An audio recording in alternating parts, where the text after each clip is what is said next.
मध्य पूर्व में युद्ध अविश्वसनीय गति से फैल रहा है।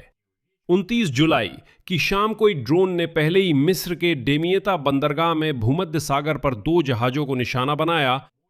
ये स्वेज नहर के पास है। युद्ध शुरू होने के बाद पहली बार, अमेरिका और ईरान के युद्ध की शुरुआत के बाद पहली बार हमला मिस्र के किसी ठिकाने पर हुआ है।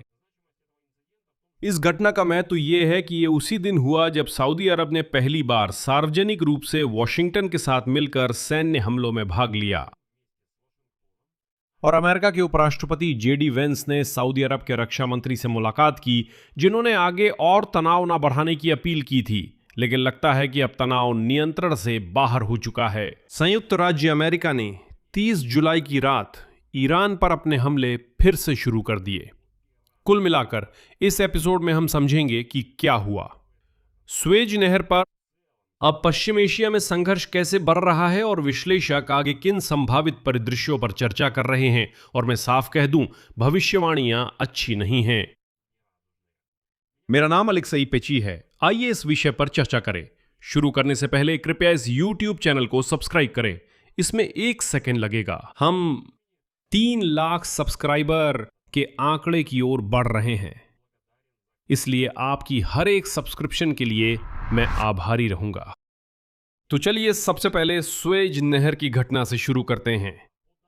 ब्रिटिश समुद्री सुरक्षा कंपनी एम्ब्रे के अनुसार एक ड्रोन ने अमेरिकी कंपनी के स्वामित्व वाले गैस भंडारण पोत को दमियटा बंदरगाह में निशाना बनाया।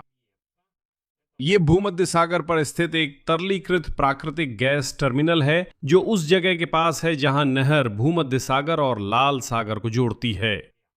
व्यापारिक खुफिया कंपनी केपलर के अनुसार 2 पोत क्षतिग्रस्त हो गए थे। फ्लोटिंग स्टोरेज रीगैसिफायर एनर्जोस विंटर और गैस टैंकर गैसलॉक सलेम। ड्रोन ने सीधे एनर्जोस विंटर पर हमला किया, जिसके बाद आग दूसरे जहाज तक फैल गई। आग को तुरंत बुझा दिया गया, कोई हताहत नहीं हुआ। इसकी जानकारी मिस्र के तेल मंत्रालय ने दी है।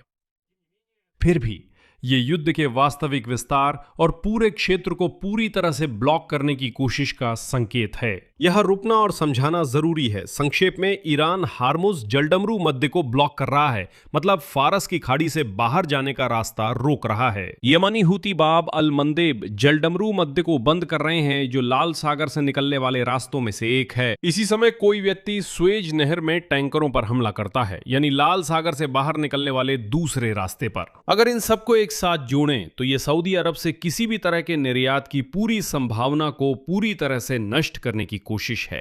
अरब, मैं और भी आसान तरीके से समझाता हूं। अगर हम सऊदी अरब को देखें तो उसके पास असल में अपनी तेल का निर्यात करने के 3 रास्ते हैं। एक तरफ हमारे पास फारस की खाड़ी है और वहां से टैंकर अरमुज जलडमरू मध्य के रास्ते बाहर निकल सकते हैं, फिर आगे महासागर में और असल में कहीं भी जा सकते हैं। दूसरा रास्ता यह है कि पूरी सऊदी अरब के पार पूर्व से पश्चिम तक 1200 किलोमीटर लंबी पाइपलाइन जाती है, जो यनबू बंदरगाह तक पहुंचती है। ये यनबू बंदरगाह लाल सागर में स्थित है और लाल सागर से सऊदी अरब के पास 2 रास्ते हैं जिससे वो वैश्विक बाजार में जा सकता है, या तो स्वेज नहर के जरिए या फिर बाब अल मंडेब जलडमरू मध्य के रास्ते, ऊपर भूमध्य सागर में, नीचे महासागर में। अब स्थिति बनती है जब ईरान हार्मुज जलडमरू मध्य ब्लॉक कर देता है तो ये दिशा बंद हो जाती है। उधर हूती बाब अल मंदेब जलडमरू मध्य को ब्लॉक कर रहे हैं तो सिर्फ स्वेज नहर बचती है और वहां कुछ होने लगता है। मैं क्यों कह रहा हूं कि स्वेज नहर में टैंकरों पर किसी ने हमला किया? यहां यह स्पष्ट रूप से दर्ज करना महत्वपूर्ण है कि क्या स्थापित किया गया है और क्या नहीं। मिस्र सरकार के आधिकारिक बयान में ड्रोन हमले के परिणाम स्वरूप 2 जहाजों में आग लगने की पुष्टि की गई है, लेकिन इस घटना की जिम्मेदारी किसी ने नहीं ली है। हमले के पीछे कौन है, ये वीडियो रिकॉर्ड होने तक पता नहीं चला। रॉयटर्स इसे अमेरिका और ईरान के बीच संभावित नए मोर्चे के रूप में देखता है, लेकिन यह भी स्पष्ट करता है कि यह सिर्फ उनकी आकलन है, न कि हमले के पीछे किसी की पुष्टि की गई जिम्मेदारी। तो अब जब इराक के मिलिशिया और यमन के हूती भी युद्ध में शामिल हो गए हैं, यह समझना कि कौन किस पर हमला कर रहा है और भी ज्यादा मुश्किल होता जा रहा है। हमले की जगह का महत्व उसकी भौगोलिक स्थिति में है। सुएज नहर एक बार फिर सऊदी तेल के निर्यात के लिए आखिरी अपेक्षाकृत सुरक्षित मार्ग बनी हुई है। जब से होर्मुज जलडमरू मध्य संघर्ष का क्षेत्र बन गया है, यमनी हूती विद्रोहियों ने पिछले हफ्ते सऊदी अरब की समुद्री नाकाबंदी की घोषणा की, जिससे बाब अल मंदेब जलडमरू मध्य का वैकल्पिक मार्ग भी खतरे में आ गया।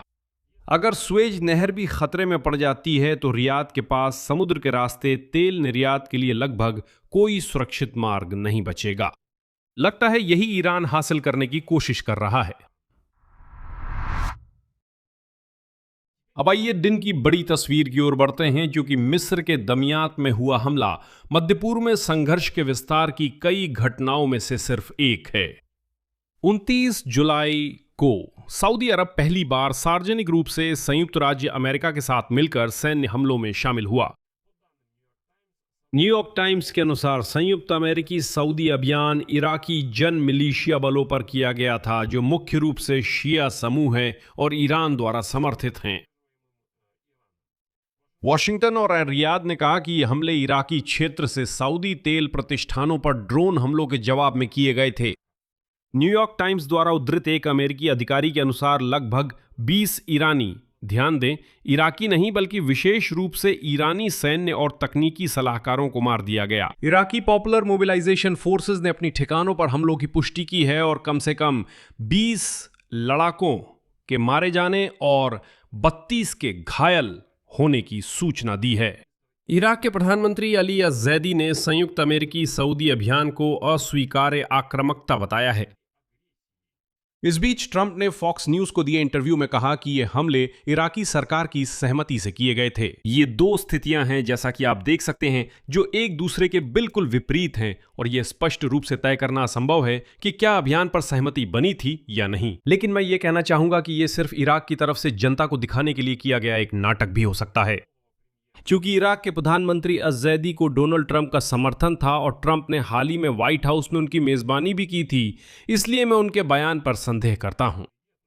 इसी के साथ 30 जुलाई की रात को अमेरिका ने सीधे ईरान पर अपनी हवाई हमलों की एक नई श्रृंखला फिर से शुरू कर दी। संयुक्त राज्य अमेरिका की सशस्त्र सेनाओं ने हवाई हमलों की एक नई श्रृंखला शुरू की और सेंट्रल कमांड ने कहा, उद्धरण, अमेरिकी सेंट्रल कमांड की सेनाओं ने ईरान में इस्लामिक रेवोल्यूशनरी गार्ड कॉर्प्स के दर्जनों ठिकानों पर हमला किया, जिनमें सैन्य कमांड सेंटर, मिसाइल और ड्रोन हथियार सुविधाएं थीं। तटीय निगरानी और रक्षा चौकियां, साथ ही समुद्री बेस वाले ठिकाने भी।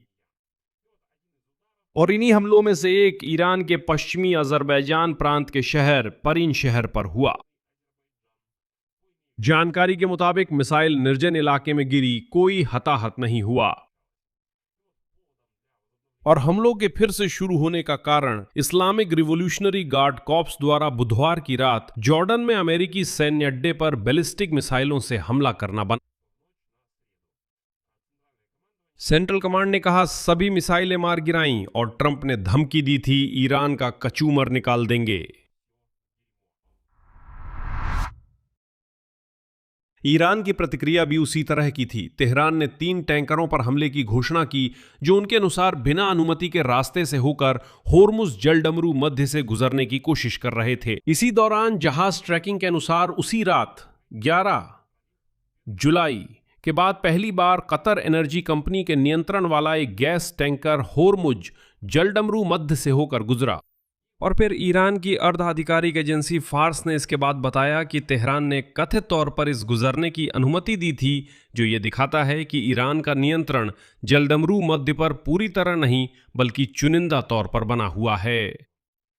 इसी दौरान कूटनीतिक प्रयास जारी रहे, लेकिन कोई नतीजा नहीं मिला। रॉयटर्स के सूत्रों के मुताबिक ओमान ने फारस की खाड़ी के देशों के समर्थन से ईरान को एक योजना दी, जिसमें होर्मुज जलडमरू मध्य के प्रबंधन और उसके उपयोग के लिए स्वैच्छिक भुगतान की बात थी। ईरान ने बुधवार को यह प्रस्ताव ठुकराया और फिर जॉर्डन पर मिसाइलें दाग दी। खास ध्यान देने लायक है खुद सऊदी अरब की स्थिति, जो कोशिश कर रहा है वो ताकत दिखाने और पूर्ण पैमाने के युद्ध से बचने में संतुलन बनाने की कोशिश कर रहा है। असल में इस समय रियाद तेहरान को दिखा रहा है कि वो उसकी क्षेत्रीय प्रॉक्सी ताकतों के नेटवर्क पर हमला करने में सक्षम है। ईरान पर हमला किए बिना निरोधक प्रभाव कायम करना और कूटनीतिक समाधान की संभावना बनाए रखना उद्देश्य है। और अब सऊदी अरब के रक्षा मंत्रालय के प्रतिनिधि ने कहा, साम्राज्य अपनी प्रतिबद्धता शांतिपूर्ण समाधान के लिए दोहराता है और तनाव को बढ़ाने का कोई इरादा नहीं रखता, लेकिन किसी भी आक्रामकता की स्थिति में जवाब देने के लिए तैयार है। इसी वजह से वो घटना महत्वपूर्ण है जो लगभग उसी समय हुई जब इराक पर हमले किए गए थे। संयुक्त हमलों के बाद सऊदी रक्षा मंत्री ने बुधवार को वॉशिंगटन में अमेरिका के उपराष्ट्रपति जे.डी. वेंस से मुलाकात की ताकि डोनाल्ड ट्रंप प्रशासन को संघर्ष को और बढ़ाने से रोकने के लिए मनाया जा सके। यह रियाद की स्थिति में आंतरिक विरोधाभास को दिखाता है, क्योंकि एक तरफ साम्राज्य सैन्य दृढ़ता दिखा रहा है इराक में प्रो ईरानी ताकतों पर हमलों के जरिए, हूथियों पर हमलों के जरिए, लेकिन साथ ही कूटनीतिक स्तर पर सऊदी अरब वॉशिंगटन से इस युद्ध को और आगे न बढ़ाने की अपील कर रहा है। संघर्ष का आर्थिक पहलू भी इस समय काफी तेज हो गया है। जब मैं कहता हूं युद्ध का दायरा बढ़ रहा है तो इसका असर वैश्विक बाजार पर भी पड़ता है।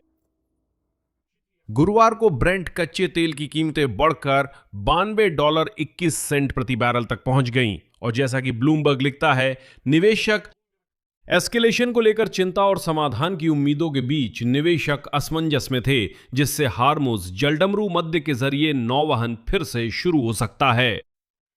लाल सागर में जहाजों पर हूटी विद्रोहियों के हमलों ने भी लंदन की समुद्री बीमा बाजार को उच्च जोखिम वाले क्षेत्र का दायरा बढ़ाने के लिए मजबूर कर दिया, जिसमें अब सऊदी बंदरगाहों से सटे और अधिक तटीय क्षेत्र शामिल हैं। अगर बीमा महंगी होती है, जैसा कि आप समझ सकते हैं, तो तेल भी महंगा होगा। अब बात करते हैं कि इससे किसे फायदा है, किसे नुकसान है और आगे के कौन कौन से संभावित परिदृश्य नजर आ रहे हैं। संयुक्त राज्य अमेरिका और सऊदी अरब को इराक में संयुक्त शक्ति प्रदर्शन से यह दिखाने का मौका मिलता है कि वे ईरान समर्थित समूहों को रोकने के लिए प्रतिबद्ध हैं, लेकिन साथ ही इसमें एक बड़ा और बेकाबू संघर्ष में फंसने का खतरा भी है। इसीलिए सऊदी रक्षा मंत्री ने जे.डी. वेंस से संयम बरतने की अपील की है। यानी सऊदी ये समझते हैं कि हां, ताकत दिखाना जरूरी है, लेकिन सीधे हमला करना शायद सही नहीं है, क्योंकि तब युद्ध सच में इतना फैल जाएगा कि उसे नियंत्रित करना नामुमकिन हो जाएगा। ईरान पर दोहरा दबाव है। इराक ने उसके प्रॉक्सी बलों पर हमले उसकी क्षेत्रीय नेटवर्क को कमजोर कर रहे हैं। दूसरी ओर हार्मुज जलडमरू मध्य पर नियंत्रण तेहरान के पास दबाव बनाने का एकमात्र मजबूत हथियार है, जिसे वो चुनिंदा तरीके से इस्तेमाल करता है। फिर भी वो समझौते के तहत कुछ जहाजों को गुजरने देता है। मिस्र और वैश्विक नौवहन के लिए डेमियत्ता में हुई घटना ने एक नई अनिश्चितता पैदा कर दी है, क्योंकि अगर स्वेज नहर वास्तव में हमलों के खतरे में पड़ जाती है, सऊदी अरब के पास बचा हुआ एकमात्र सुरक्षित निर्यात मार्ग भी बड़े सवाल के घेरे में आ जाएगा, जिससे न सिर्फ क्षेत्रीय बल्कि वैश्विक व्यापारिक भागीदार भी प्रभावित होंगे। सोचिए, ये पूरा इलाका बस बंद हो जाता है और फिर सारा ट्रैफिक, बिल्कुल सारा ट्रैफिक अफ्रीका के चारों ओर घूम कर जाएगा। आगे क्या होगा? पहला संभावित परिदृश्य यह है कि संघर्ष मौजूदा रूप में, यानी इन चुनिंदा आपसी हमलों के साथ जारी रहता है। ओमान के जरिए चल रहे असफल कूटनीतिक प्रयासों के समानांतर बिना औपचारिक पूल मुहिम के लौटे, यानी ये युद्ध विराम असल में है नहीं, हमले जारी हैं। दूसरा परिदृश्य यह है कि यदि डेमिएट मिस्र में ऐसी घटनाएं जारी रहती हैं और उन्हें किसी एक पक्ष जैसे इस्लामिक रिवॉल्यूशनरी गार्ड्स द्वारा सीधे स्वीकार कर लिया जाता है कि वही मिस्र पर हमला कर रहे हैं, यह मिस्र और अन्य देशों को जो स्वेज नहर पर निर्भर हैं मजबूर कर सकता है, तो वे समुद्री यातायात की सुरक्षा के लिए अतिरिक्त कदम उठा सकते हैं। लाल सागर में पहले से लागू उच्च जोखिम क्षेत्र के विस्तार जैसे कदम। किसी भी हालत में ये तेल की कीमतों में वृद्धि है। तीसरा परिदृश्य ये है कि क्षेत्रीय प्रतिभागियों के कूटनीतिक दबाव के कारण तनाव कम हो सकता है। सबसे पहले सऊदी अरब की ओर से, जिसका अंदाजा उसके रक्षा मंत्री की जे.डी. वेंस से की गई अपील से होता है। वो संघर्ष रोकने और अपनी शक्ति दिखाने में समान रुचि रखती है। नतीजा, इस समय मैं आधिकारिक शब्दावली का ही उपयोग करूंगा। एक अज्ञात ड्रोन ने स्वेज नहर के पास मिस्र के डोमियता बंदरगाह पर 2 जहाजों पर हमला किया। ये एक तथ्य है। उसी दिन सऊदी अरब ने पहली बार इराक में ईरान समर्थित बलों पर अमेरिकी हमलों में खुले तौर पर हिस्सा लिया। अमेरिका ने ईरान में इस्लामिक रिवॉल्यूशनरी गार्ड कॉर्प्स के ठिकानों पर अपने हवाई हमलों की श्रृंखला फिर से शुरू की। साथ ही सऊदी रक्षा मंत्री ने अमेरिका से आगे किसी भी बढ़ती हुई तनाव को रोकने की अपील की। तेल की कीमतों में वृद्धि देखी गई इसी अनिश्चितता के माहौल में। यह संघर्ष जो अमेरिका, ईरान और इजराइल के बीच टकराव से शुरू हुआ था, जुलाई के अंत तक इसमें अब जो हम देख रहे हैं इराक भी शामिल हो चुका है, यमन और सऊदी अरब। इसके अलावा इसमें कुवैत, बहरीन, कतर, ओमान और जॉर्डन भी शामिल हैं और अब इसमें मिस्र भी शामिल हो रहा है। और अभी तक इस बात की कोई उम्मीद नहीं दिख रही है कि युद्ध कूटनीतिक तरीके से खत्म होगा। मैं यही रुकता हूं। अपनी राय नीचे कमेंट करें, चैनल सब्सक्राइब करें, बेल दबाएं और लाइक करें। धन्यवाद। अपना ध्यान रखें। अलविदा।